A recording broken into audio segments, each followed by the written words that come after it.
নমস্কার, আমি আচার্য কেশব শাস্ত্রী। আশা করি তারা মায়ের কৃপায় সবাই ভালো ও সুস্থ আছেন। বড়দের আমার প্রণাম, ছোটদের ও সমবয়সীদের আমার শুভেচ্ছা। এই সিংহ রাশির জাতক বা জাতিকাদের চাকুরিজীবীদের ক্ষেত্রে পদোন্নতি ও আর্থিক সুবিধাজনক থাকবে, কিন্তু ব্যবসায়ীদের ক্ষেত্রে বাধার ভিতর দিয়ে উন্নতি ও আয় বৃদ্ধির যোগ। এই জাতক জাতিকাদের এই বছর মানসিক উৎকণ্ঠা বৃদ্ধি, গৃহগত বিষয়ে ভাই ও বোনদের সঙ্গে ব্যবহারে ও আচরণে দুঃখ পাবেন।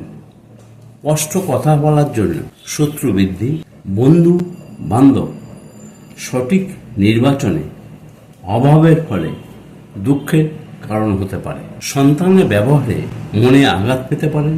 চাকুরি প্রার্থীদের সুযোগ আসবে। শিল্পী ও খেলার সঙ্গে যুক্ত মানুষদের বছরটা খুবই শুভ, কিন্তু রাজনীতির সঙ্গে যুক্ত ব্যক্তিদের সঙ্গে দূরে থাকলে ভালো হয়। দাম্পত্য জীবন মাঝে মধ্যে মতান্তর ঘটতে পারে, একটু অ্যাডজাস্ট করে চলুন, তারাই ভালো ফল পাবেন। বিদ্যার্থীদের সময়টা শুভ। উচ্চ বিদ্যায় বা যারা মেডিকেল নিয়ে পড়তে ইচ্ছুক তাদের সাফল্য আসবে।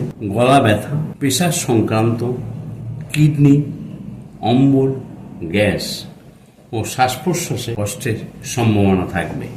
জ্বর হলে অবহেলা করবেন না, ডাক্তার দেখিয়ে নিন এবং তার প্রতিকার করুন।